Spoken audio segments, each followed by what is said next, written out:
ಧರ್ಮ ಮತ ಬೇರೆ ಬೇರೆ, ಬೇರೆಷ್ಟು ಮತಗಳಿದ್ದಾವೆ. ಧರ್ಮ ಎಲ್ಲರಿಗೂ ಸಾಮಾನ್ಯವಾಗಿದ್ದದ್ದು. ಮತ್ತೊಬ್ಬರಿಗೆ ತೊಂದರೆ ಮಾಡದೇ ಇರೋದು, ಮತ್ತೊಬ್ಬರನ್ನ ಹೀಯಾಳಿಸದೇ ಇರೋದು, ನನ್ನ ಕರ್ತವ್ಯವನ್ನು ಚೊಕ್ಕಾಗಿ ಮಾಡುವಂಥದ್ದು, ಇದು ಧರ್ಮ. ನೀವು ಹೇಳಿದ ಮತಗಳು, ಹಿಂದೂ ಮತ, ಕ್ರಿಶ್ಚಿಯನ್ ಮತ, ಮುಸಲ್ಮಾನ್ ಮತ, ಈ ಮತಗಳನ್ನು ಬಿಟ್ಟು ಬಿಡೋಣಂತೆ. ನಾವು ಮೂಲತಃ ಮನುಷ್ಯರೇ, ನಾವು ಬೇರೆ ಬೇರೆ ಲೇಬಲ್ ಹಾಕ್ಕೊಂಡಿವಿ ಅಷ್ಟೇ. ನಾನು ಮಾತಾಡೋದು ಯೂನಿವರ್ಸಲ್ ಧರ್ಮ, ಎಲ್ಲರೂ ಪಾಲಿಸಬೇಕಾದಂಥ ಧರ್ಮ. ಆಗಲೇ ಹೇಳಿದೆ ನಾನು, ಸಿಂಪಲ್ ಫ್ಯಾಕ್ಟ್ ಆಫ್ ಧರ್ಮ ಅಂದರೆ ಯಾವ ನಡವಳಿಕೆಯಿಂದ ನನಗೂ ಒಳ್ಳೆಯದಾಗಬೇಕು, ಪ್ರಪಂಚಕ್ಕೂ ಒಳ್ಳೆಯದಾಗಬೇಕು. ಪ್ರಪಂಚಕ್ಕೆ ಒಳ್ಳೆಯದಾಯ್ತು, ನನಗೆ ಒಳ್ಳೆಯದಾಗಲಿಲ್ಲ ಅಂದ್ರೆ ಅಲ್ಲ, ಅದು ನನಗೂ ಒಳ್ಳೆಯದಾಗಬೇಕು, ಪ್ರಪಂಚಕ್ಕೆ ಒಳ್ಳೆಯದಾಗಬೇಕು. ಆ ನಡವಳಿಕೆ ಎಲ್ಲ ಮತದವರು ಪಾಲಿಸಬೇಕು.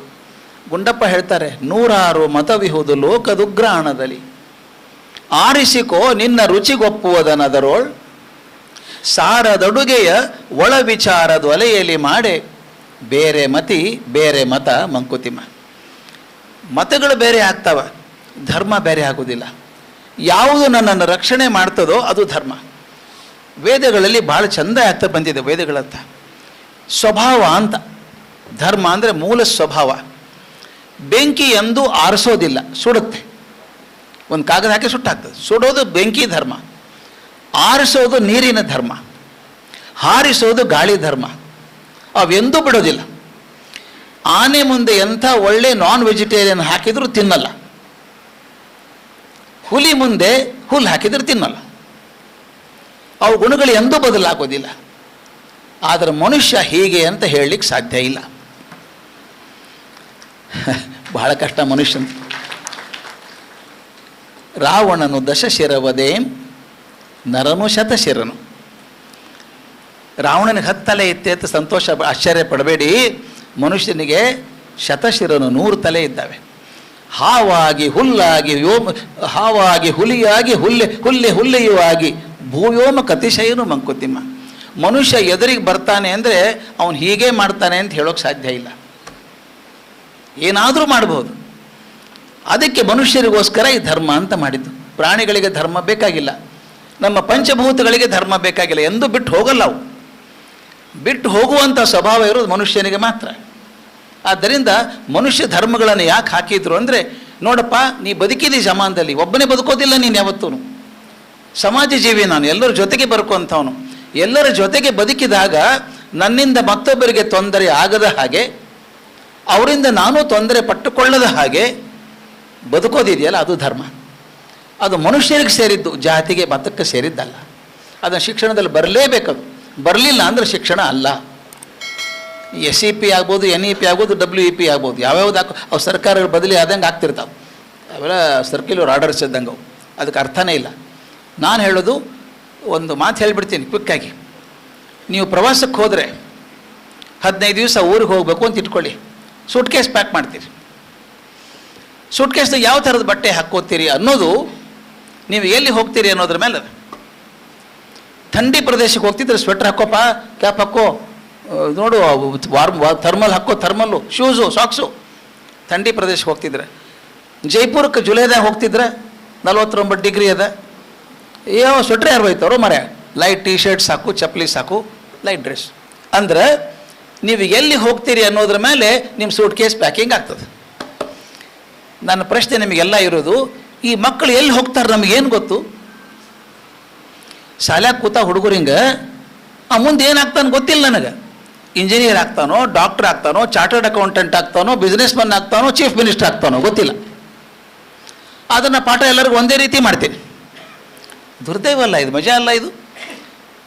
15 ದಿವಸ ಪ್ರವಾಸಕ್ಕೆ ಹೋಗಬೇಕಾದ್ರೆ ಎಲ್ಲಿ ಹೋಗ್ತೀನಿ ಅದರ ಮೇಲೆ ಸೂಟ್ ಕೇಸ್ ಹಾಕೋದಿತ್ತಂದ್ರೆ, ಇವ್ರು ಎಲ್ಲಿ ಹೋಗ್ತಾರೆ ಗೊತ್ತಿಲ್ಲ, ಸೂಟ್ ಕೇಸ್ ಹೆಂಗೆ ಪ್ಯಾಕ್ ಮಾಡೋದು ಇವ್ರದ್ದು. ನಾನು ಅದಕ್ಕೆ ನನ್ನ ಕಡೆ ಬರೆದಿದ್ದೆ, today's education is a definite programme for indefinite future ಅಂತ.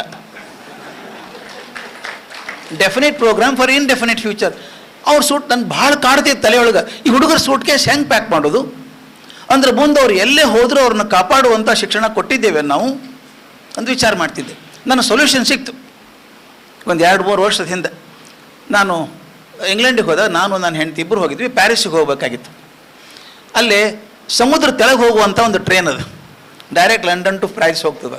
One of the greatest marvels of science ಅದು. ಇಬ್ಬರು ಕೂತಿದ್ವಿ, ಟ್ರೈನ್ ಹೊರಟು ಒಂದು 10 ನಿಮಿಷ ಆಗಿತ್ತು. ಕ್ಯಾಬಿನ್ ಕಂಪಾರ್ಟ್ಮೆಂಟ್ ಒಳಗೆ ಒಂದು 8-10 ಮಂದಿ ಹುಡುಗರು ಹುಡುಗಿಯರು ಬಂದರು. ಎಲ್ಲ 25-35 ವಯಸ್ಸಿನವರು. ಎಲ್ಲ ಬರ್ಮೂಡ್ ಹಾಕ್ಕೊಂಡಾರ, ಟೀ ಶರ್ಟ್ ಹಾಕ್ಕೊಂಡಾರ, ಹೇಗೆ ಒಂದು ದೊಡ್ಡ ಬ್ಯಾಕ್ ಪ್ಯಾಕ್ ಹಾಕ್ಕೊಂಡಾರ. ಗಲ ಗಲ ಗಲ ಮಾತಾಡ್ಕೊಂಡು ಬಂದರು. ನನ್ನ ಮಗ್ಲ ಹುಡುಗಿ ಕೂತ್ಕೊಂಡ್ಲಿ. ನಾನು ಲಘು ದೋಸ್ತಿ ಮಾಡ್ಕೋತೀನಿ ಮಂದಿದು. ಒಂದು ಪ್ರಶ್ನೆ ಕೇಳಿದೆ, ಬರೋಬ್ಬರಿ ಪ್ರಶ್ನೆ ಅಂದ್ಕೊಂಡಿದ್ದೆ ನಾನು. ಎಲ್ಲಿಗೆ ಹೋಗ್ತೀರಿ ಅಂತ ಕೇಳಿದೆ. ಆಕೆ ಭಾರಿ ಕನ್ಫ್ಯೂಸ್ ಆಗಿಬಿಡ್ತು. Where are we going? ಏ John, where are we going ಅಂದ್ಲು. ಪ್ಯಾರಿಸ್ ಅಂದ. ಈಕೆ ಪ್ಯಾರಿಸ್ ಅಂದ್ಲು. ನಾನು ಅಂದೆ, ನೀನು ಗೊತ್ತಿದ್ದಿಲ್ಲ ಅನ್ನೋದು. ನಾನು ಗೊತ್ತಿದ್ದಿಲ್ಲ ಅಂದ್ಲು. ಅದು ಹೆಂಗೆ ಅಂತ ಕೇಳಿದೆ. ನಮ್ಮ ಗ್ಯಾಂಗೆ ಹೆಂಗದ ಅಂದ್ಲಕ್ಕೆ. ನಾವು 8-10 ಮಂದಿ ಇದ್ದೀವಿ, ಎಲ್ಲರೂ ಜರ್ನಲಿಸ್ಟ್. ನಾವು ಒಂದು ತೀರ್ಮಾನ ಮಾಡ್ತೀವಿ ಅಂತ ಅದು ರಜೆ ಹಾಕ್ತೀವಿ, ಟ್ರೈನಿಗೆ ಹೋಗ್ತೀವಿ, ಸ್ಟೇಷನ್ಗೆ ಹೋಗ್ತೀವಿ, ಫಸ್ಟ್ ಟ್ರೈನ್ಯಾಗ ಲಾಸ್ಟ್ ಸ್ಟಾಪ್ ತೊಗೊಂಡ್ಬಿಡ್ತೀವಿ. ಅಲ್ಲಿ ಇಳ್ಕೊಂಡ್ಬಿಟ್ಟು 8 ದಿವಸ ಇದ್ದು ಅಲ್ಲಿ ಆರ್ಟಿಕಲ್ಸ್ ಬರೆದು ಪಬ್ಲಿಷ್ ಮಾಡಿ ಬಂದುಬಿಡ್ತೀವಿ. ಹಾಗಾದ್ರೆ ಎಲ್ಲಿ ಹೋಗೋದು ನಮಗೇನು ಚಿಂತಿಲ್ಲ ಅಂದ್ಲು. ನಾನು ಸೂಟ್ ಕೇಸ್ ಕಾಡ್ತಿತ್ತಲ್ಲ,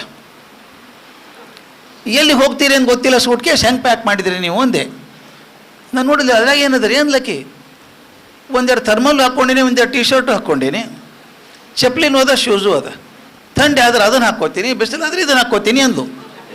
ಹೌದಲ್ಲ ಅಂದೆ ನಾನು. ನಮ್ಮ ಹುಡುಗರಿಗೆ ಹಾಗೆ ಬ್ಯಾಕ್ ಮಾಡ್ಬೇಕು ಸೂಟ್ ಕೇಸ್. ನಾವು ಎಷ್ಟು ಚಂದ ಅದ ನೋಡ್ರಿ. ಅಂದರೆ ನೀವು ಕಲಿಸುವಂಥ ಫಿಸಿಕ್ಸು, ಕೆಮಿಸ್ಟ್ರಿ, ಮ್ಯಾಥಮೆಟಿಕ್ಸು, ಬಯಾಲಜಿ ಪರೀಕ್ಷೆ ಆದ 6 ತಿಂಗಳಿಗೆ ಮರ್ತು ಹೋಗ್ತದೆ. ಆದರೆ ಕಲಿಸಿದ ಜೀವನ ಮೌಲ್ಯಗಳು ಪರ್ಮನೆಂಟಾಗಿ ಇರ್ತಾವೆ, ಎಂದು ಮರಿದು. ಆದ್ದರಿಂದ ಸೂಟ್ಕೇಸ್ನಾಗ ಮೌಲ್ಯಗಳನ್ನು ಹೆಚ್ಚು ಹಾಕಬೇಕೇ ಹೊರತಾಗಿ ಮಾರ್ಕ್ಸ್ ಕಾರ್ಡ್ ಹಿಂದೆ ಹೋಗಬೇಡ್ರಿ. ಮಾರ್ಕ್ಸ್ವಾದಿಗಳಾಗೋದು ಬೇಡ. ನನಗೊಬ್ಬರು ಕೇಳಿದರು, ಮಾಸ್ತರ್ನ ಅಡ್ರೆಸ್ ಮಾಡ್ತಿದ್ದೆ ಬೆಂಗಳೂರಾಗ, ಶಿಕ್ಷಕರ ಸದನ ಅಂತ ಒಂದದ. ಒಬ್ರು ಮುದುಕರು ಎದ್ದಿ ಅಂತ ಕೇಳಿದರು, ಸರ್ ನನಗೆ ಅರ್ಥ ಆಗೋಲ್ತ್ರಿ, ನಾವು ಶಾಲೆಯಾಗಿದ್ದಾಗ SSLC ಇಡೀ ಸ್ಕೂಲಿಗೆ ಒಬ್ಬರು ಇಬ್ಬರು ಫಸ್ಟ್ ಕ್ಲಾಸ್ ಬರ್ತಿದ್ರು. ಹೌದಲ್ಲ ಸರ್? ಇಬ್ಬರೇ. ಭಾಳ ಶಾಣೆ, ಫಸ್ಟ್ ಕ್ಲಾಸ್ ಬಂದಾನವ ಅಂತಿದ್ರು, ತೋರ್ಸಿ ಹೇಳ್ತಿದ್ರು. ಈಗ ಯಾರು ಕೇಳಿದ್ರು 95 ಮೇಲೆ ಅಂತಾರಲ್ರಿ ಸರ್. ನಾವೇ ದಾಡ್ಡಿದ್ದೀವೋ ಏನು ಹುಡುಗರು ಶಾಣೆ ಆಗ್ಯಾವ್ರಿ ಅಂತ ಕೇಳಿದ್ರು. ಅದೇನಿಲ್ಲರಿ, ಅದು ಸ್ಕೀಮ್ ಆಫ್ ವ್ಯಾಲ್ಯೂಯೇಷನ್ ಅಂತ ಇರ್ತಕ್ಕೆ ಆಗ್ತದೆ ಅಂದ್ರೆ. ಅದೇನು ಸರ್ ಅಂದರು. ನಾನು ಹೇಳ್ತೀನಿ ನೋಡ್ರಿ, ಒಂದು ಹೈಪೋಥೆಟಿಕಲ್ ಎಕ್ಸಾಂಪಲ್ ಕೊಡ್ತೀನಿ. ಒಂದು ಪ್ರಶ್ನೆ ಪತ್ರಿಕೆಗಳು ಒಂದು ಪ್ರಶ್ನೆ ಇತ್ತು, ಆಕಳಿಗೆ ಎಷ್ಟು ಕಾಲು? 4 ಮಾರ್ಕ್ಸ್ ಇತ್ತು ಅದಕ್ಕೆ. ಒಬ್ಬ ಹುಡುಗ 3 ಅಂತ ಬರೆದಿದ್ದ. ಪೇಪರ್ ತಪಾಸಣೆ ಸಿಟ್ಟು ಬಂತ ಅವಾಗ. ಏನು ರೀ ಸರ್ ಇವಾಗ ಚೀಫ್ಗೆ ಹೇಳ್ದ, ಆಕಳ ಕಾಲು ಗೊತ್ತಿಲ್ಲ ಅವಾಗ, 0 ಹಾಕ್ಬಿಡ್ಲೇನ್ರಿ ಅಂದ. ಅವ್ನು ಎಲ್ಲ ಹಾಕಂಗಿಲ್ಲ ಅಂದ. ಎಷ್ಟು ಕಾಲವ? 4. ಮಾರ್ಕ್ಸ್ ಎಷ್ಟು? 4. ಕಾಲಿಗೆ 1 ಮಾರ್ಕ್ಸ್. ಹೌದಲ್ಲ? ಅವ ಕಾಲೇ ಇಲ್ಲ ಅಂದ್ರೆ ನೀವು 0 ಹಾಕಬೇಕು. 3 ಅಂತ ಬರ್ದಲ್ಲ, 3 ಮಾರ್ಕ್ಸ್ ಕೊಡ್ರಿ ಅವನು.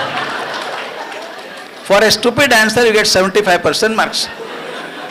ನಾನು ಅಂಡರ್ ರೇಟ್ ಮಾಡ್ಲಿಕ್ಕೆ ಹತ್ತಿಲ್ಲ, ಇದು ಆದದ್ದನ್ನು ಹೇಳ್ತೀನಿ. ಹೋದ ವರ್ಷ ಪರೀಕ್ಷೆದಾಗ ಆದದ್ದು 4 ಮಾರ್ಕ್ಸಿನ ಪ್ರಶ್ನೆ. Draw the picture of heart and label the parts. ಕಲ್ಪನಾ ಅಲ್ಲ, ಇದು ಆದದ್ದು, ಮೇಡಮ್ ಗೊತ್ತಿರ್ತದೆ. Draw the picture of heart and label the parts. ಒಬ್ಬ ಹುಡುಗ ಕಿಡ್ನಿ ತೆಗೆದಾನ, ಮತ್ತು ಬರೆದದ್ದು ಲೆಫ್ಟ್ ವೆಂಟ್ರಿಕಲ್, ರೈಟ್ ವೆಂಟ್ರಿಕಲ್ ಎಲ್ಲ ಬರ್ದಾನೆ. ಆ ಪೇಪರ್ ತಪಾಸ್ ತಲೆ ಕೆಟ್ಟು ಹೋಗ್ತಾವಾಗ. ಏನು ಮಾಡ್ರಿ ಏನು ಕೇಳ್ದ ಚೀಫ್ಗೆ, ಅವ್ನು ತಲೆ ಕೆಡಿಸ್ಕೋಬೇಡ. ನಾವು ಚಿತ್ರಕ್ಕೆ 2 ಮಾರ್ಕ್ಸ್ ಅವ, ಲೇಬಲಿಗೆ 2 ಮಾರ್ಕ್ಸ್ ಅವ.